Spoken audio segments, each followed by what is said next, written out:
He looked me dead in the eyes that morning, leaning back in his leather chair like a king guarding his throne. "We don't hire losers like you," he spat, voice dripping with contempt. His grin was so confident, so certain it almost made me laugh. Almost. "My name is Natalie. And from wherever you're watching this, stay with me. Have you ever had someone bury you alive in their low expectations?" I stood there, holding my resume, trying to keep my hands steady. I'd worn my best navy suit, tried to hide the years of disappointment stitched into my skin. I'd practiced every answer, every greeting, all to stand in front of a man who already decided I was worthless before I spoke. "My brother-in-law." He leaned forward, savoring every word. "I'm protecting the company, Natalie. We can't have embarrassments ruining our image." I nodded once, calm as glass. "I understand perfectly." He laughed, waving me off like a beggar at his gate. "Good. Now, get out of my office." So I did. I walked out, my heartbeat rattling against my ribs, shame trying to drown me. But underneath that shame, something else pulsed. A cold, bright rage I hadn't felt in years. He thought he could bury me with those words. He thought he could carve failure into my bones and I'd accept it. He didn't know I'd been preparing for this moment for months. That I'd had my own interviews, my own contracts, my own silent, vicious climb waiting behind closed doors. That night, I barely slept. The city buzzed beyond my window, neon lights smearing against the glass like war paint. Tomorrow would change everything. The next morning, he arrived at the same gleaming building, swaggering through the lobby in his $1,000 suit, ready to crush someone else's dreams. But the receptionist rose from her desk, voice tight with nerves. "Sir, the new Director General would like to see you immediately." He frowned, confused. "Director General? We don't have a—" And then he saw me, standing in the glass office above him, watching through the window. My name etched on the door in bold letters. Director General. His face turned a shade I'd never seen before, somewhere between disbelief and pure, raw terror. And in that single, perfect second, I felt every insult he'd ever thrown at me burn to ash. He stormed up the marble stairs, each step echoing like a funeral bell. His face was a perfect mask of disbelief and panic, cracking around the edges as he tried to hold on to the illusion of control. I stood behind the director's desk, my desk, calm and unshaken, letting the silence swallow him whole. "Natalie," he choked, voice brittle. "What the hell is this?" I rested my hands lightly on the polished wood. "Sit," I said. He hesitated, thrown by how steady I sounded, how completely unafraid I looked. I said, "Sit." He dropped into the chair, the same one I'd occupied as a trembling applicant only a day ago. His eyes darted around, searching for a lifeline. None came. I took a slow breath, letting every second stretch out, letting him taste the humiliation I'd carried for years. "Yesterday, I began. You told me losers had no place here." He swallowed hard, the color draining from his face. "Well," I continued, measured and sharp, "you were half right. Losers don't belong here." He tried to cut in, to salvage even a shred of power. "You can't." I raised my hand, silencing him with a look so cold it could have shattered glass. "From this moment on," I said, each word slicing him open, "I'm in charge. You answer to me. Every report, every approval, every deal comes across this desk." He gaped at me, his mouth working, no words forming. "And let me make one thing very clear," I added, leaning in so he could see the steel in my eyes. "You will never speak to me the way you did yesterday. Not here, not ever." The muscles in his jaw twitched, like he wanted to argue but knew there was nothing left to say. I straightened, letting the moment settle, letting him drown in the truth. "You don't get to decide my worth anymore," I told him, voice steady. "I do." A soft knock on the door broke the silence. My new assistant peeked in, respectful, eyes trained on me, not him.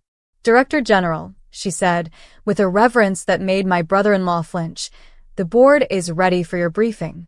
I nodded. Tell them I'll be there in 5. She closed the door, leaving me alone with the man who once tried to crush me. I let a small, lethal smile slip across my lips. Welcome to the new hierarchy, I told him. Try to keep up. And then I left him sitting there, drowning in the power he once thought was his alone. I stepped into the boardroom with my head held high, every inch of me radiating the authority I had earned in silence.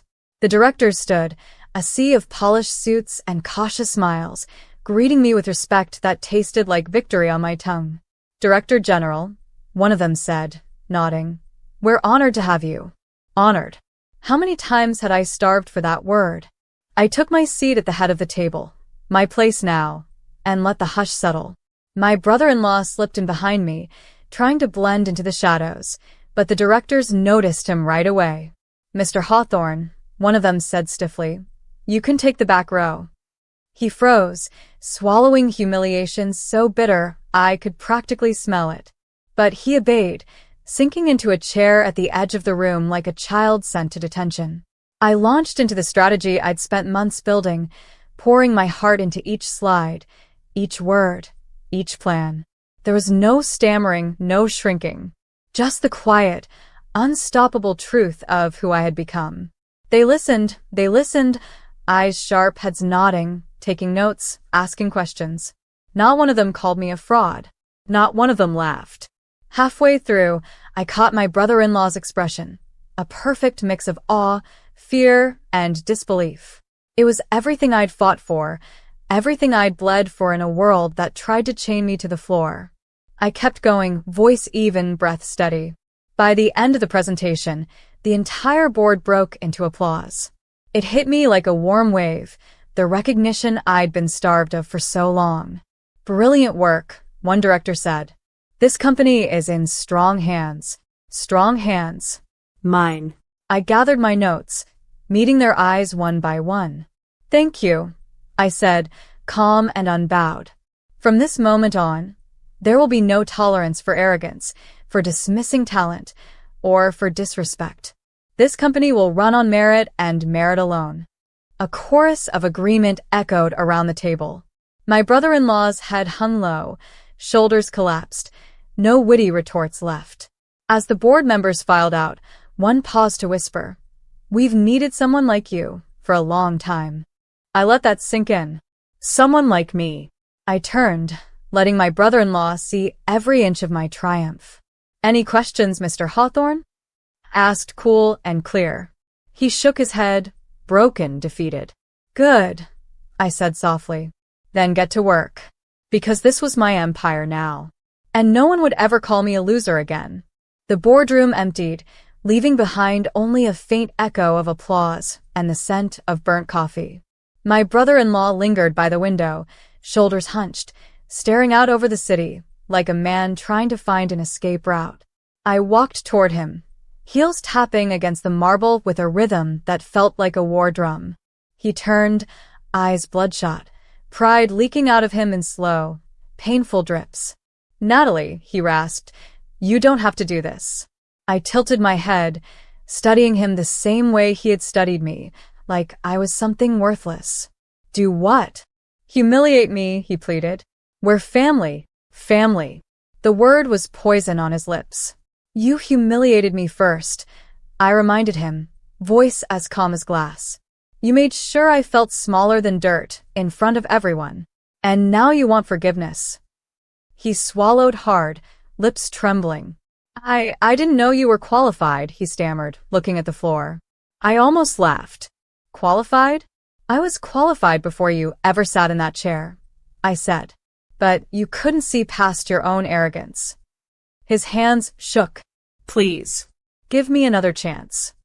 A part of me wanted to spit back every cruel word he'd ever thrown at me.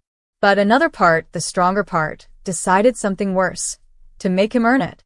"You'll stay," I said, my voice cutting through the stale air, "and you'll work harder than you ever have in your life. You will answer to me. You will respect every employee here. And if I hear even a whisper that you've stepped out of line, you're done. Do you understand?" He nodded, barely breathing. "Say it," I demanded. His voice cracked. "I understand." I let a thin smile play across my lips, the taste of power sweet on my tongue. Good, I said. Because I won't let you destroy anyone the way you tried to destroy me. For a second, I saw him.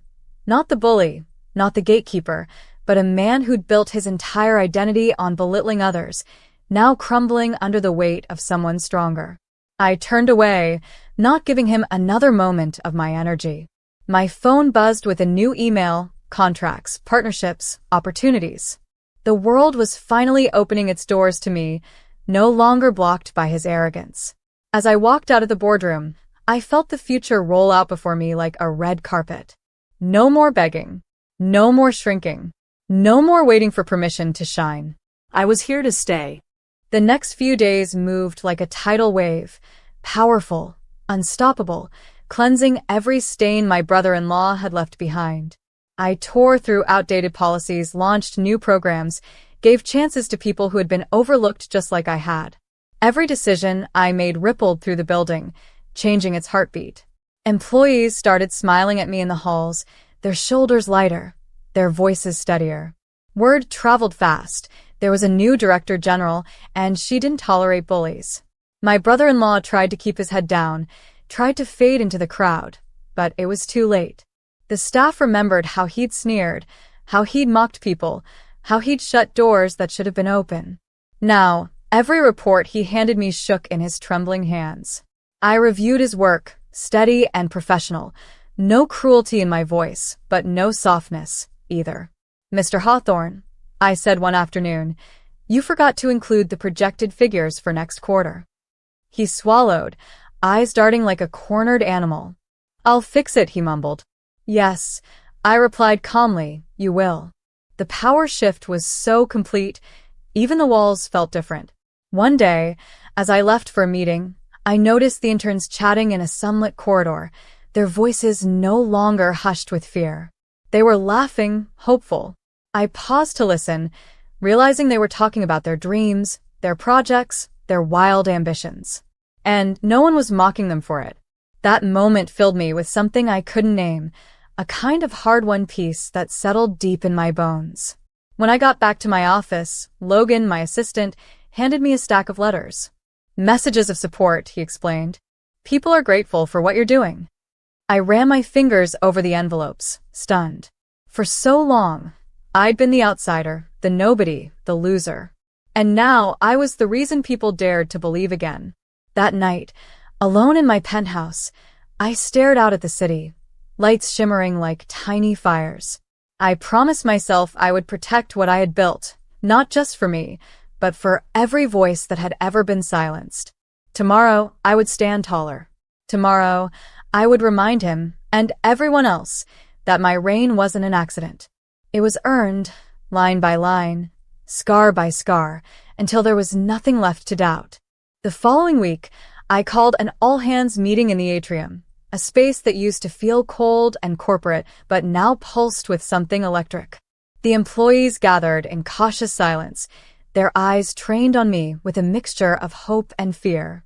I stepped up to the microphone, the bright lights cutting across my face, and took a deep, calm breath. My name is Natalie Hawthorne. I began, my voice steady as iron, and I am the Director General of this company. From today forward, no one here will be made to feel like they don't belong. A ripple moved through the room. Surprise, relief, maybe even a little pride. I scanned the crowd, letting their faces imprint on my memory. If you have an idea, I continued, I want to hear it. If you have a dream, I want to help you build it. This place will reward your courage, not punish it. Somewhere near the back, my brother-in-law stood stiff and gray, shrinking behind the interns he once belittled. I let my eyes land on him, only for a heartbeat, just long enough for him to remember exactly who was in control. The applause started soft, almost shy, then grew until it was a thunderclap. I let it wash over me, the sound of an empire reborn. After the meeting, people came up one by one, shaking my hand, thanking me, telling me about the nightmares they'd survived under the old regime. Each story carved itself into my bones, reminding me why I had fought so hard to get here. Later that afternoon, I returned to my office, the sun pouring through the tall glass like a blessing. My brother-in-law hovered in the doorway, hesitant. "May I come in?" he asked, voice small. I nodded, gesturing to the chair across from me. He sat, wringing his hands. "Natalie," he whispered, I'm trying to change." I studied him, seeing for the first time not a monster, but a man built on rotten pride, crushed by his own making. "Change takes time," I said, "and you will be accountable every single day." He nodded, shame thick in the air. I leaned forward, steady. "You built walls. I'm tearing them down. If you want to stay, you help me do it." His eyes filled with something that looked like regret. "Okay," he agreed. I dismissed him gently, a part of me almost feeling sorry for how thoroughly the world had flipped on him. As the door clicked shut behind him, I looked around my office, my empire, and let a quiet, dangerous smile bloom across my face. This was only the beginning, and they hadn't seen anything yet. The weeks rolled forward, each day carving new victories into the marble of that building. I signed contracts my brother-in-law had never been bold enough to dream of, brought in partners who valued integrity, and crushed every whisper of corruption that still clung to the corners. I could feel the culture shifting. Employees who used to avoid eye contact now stood taller, their voices steadier, their creativity on fire. The heartbeat of the company changed, and with it, my own sense of belonging finally felt real. One morning, Logan came in with a report that nearly made me laugh. "He's thriving," he said carefully, handing me the numbers. My brother-in-law, the man who once tried to bury me, had become one of my strongest lieutenants, working tirelessly to prove he wasn't the villain anymore. "He's trying hard," Logan added, shrugging. I skimmed the report, finding no errors, no manipulations, just solid, consistent effort. It felt strange, seeing him transform under the same rules he'd once mocked. People can change, I thought, if they're forced to look in the mirror long enough. That afternoon, we had another board meeting. I stepped in, confident, commanding, the director general everyone had learned not to question. My brother-in-law sat at the side table, quiet, focused, no longer a tyrant, but a man reborn. I delivered quarterly results that shattered every ceiling, and the board rose to their feet in applause. I stood there, letting that thunderous praise fill every crack in me their cruelty had once created. As the meeting ended, my brother-in-law approached, looking awkward in a way that was almost human. "Natalie," he said, clearing his throat. I'm grateful." I held his gaze, steady. "For what?" "For not destroying me," he admitted. "You could have." I nodded. "Yes," I answered. "I could have." He lowered his eyes, the weight of that truth heavy on his shoulders. "But sometimes," I continued, "the best revenge is watching someone learn." He looked up at me, eyes shining with something close to respect. "I won't forget it," he promised. I believed him. Walking back to my office, I felt a peace I had never known, the kind that comes after you burn your worst fears to the ground and build something beautiful in their place. My reign wasn't built on crushing others. It was built on reminding them and reminding myself that power belongs to those who refuse to bow. And tomorrow I'd keep proving it. The last day of the quarter arrived with a bright sky and a city humming with possibilities. I stood at the giant window in my office, coffee warming my hands, and let myself feel the quiet pride thrumming through my bones. This empire was mine, built not by stepping on people, but by refusing to stay down when they tried to bury me. Logan stepped in, beaming. "Natalie, it's time." Time for the employee celebration, something no director general before me had ever even considered. I decided every single worker, from the mailroom to the board, deserved to be honored for helping rebuild this place from the ground up. We gathered in the same atrium where my brother-in-law once ruled with fear. It was different now. Balloons, food, laughter bouncing off the marble walls. People smiling without dread. I took the microphone, scanning the faces of every single person who made this victory possible.